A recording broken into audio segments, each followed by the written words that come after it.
Hey everybody, let's talk Preakness coming off a nice win in our Black Eyed Susan pick. Let's keep it rolling. These 3 year olds are not the best of the best. Um, you're going to be screaming for your horse for a while down that stretch until you get to the line. They're not going to be breaking any stakes records tomorrow. I would rate this field maybe a B minus. Um, So it is what it is. So let's dig into it. Real quick, there is a ton of speed in the race. There's speed from the inside to the middle to the outside. So I will pick a horse, two horses actually, who I think can close, reliable close, and get the job done.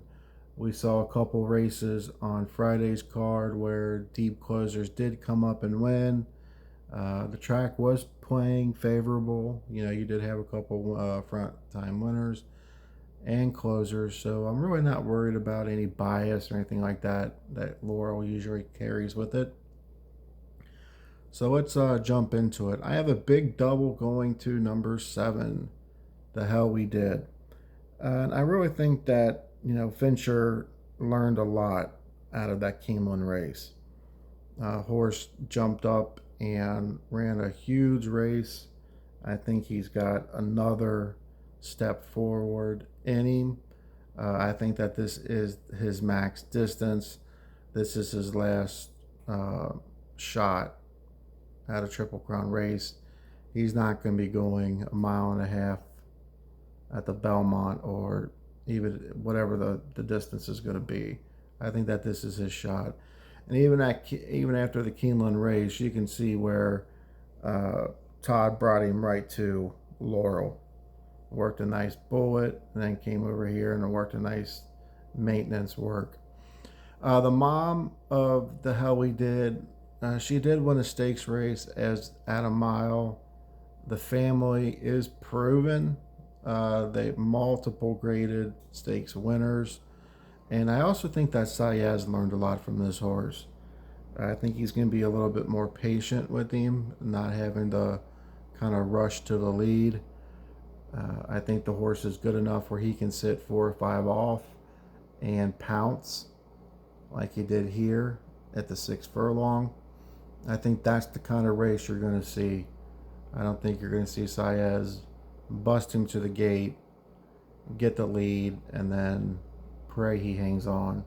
You're going to see one big sweeping move from Sayez, and I really like this horse. 15 to 1. I doubt we're going to get 15 to 1, but if we do, hey, better for us.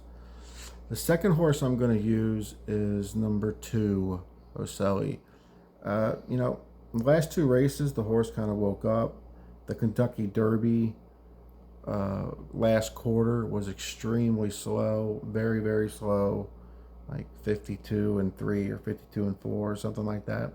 But again, it's not like he's going to have to close into top horses.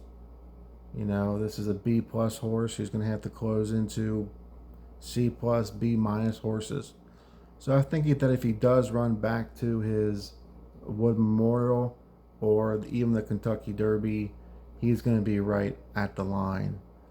So my top pick will be number 7, and then I also use number 2 for my horizontal plays. Another horse that I will use that I've been looking at a lot is number 8 for a deep closer, Bull by the Horns. I don't like the fact that Johnny V is getting off of him and going to number 11 here.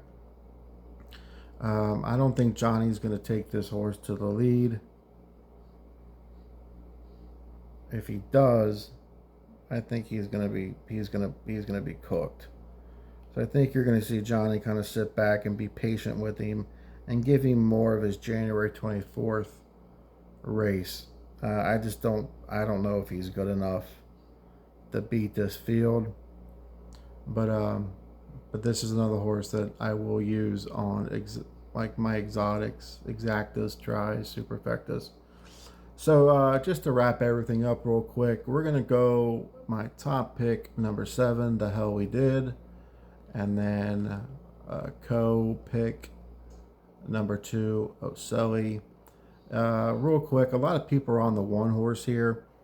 You know, the first thing that jumped out at me is if Brittany really thought that she had a monster, does she keep putting him in these Laurel 100K, 150K races?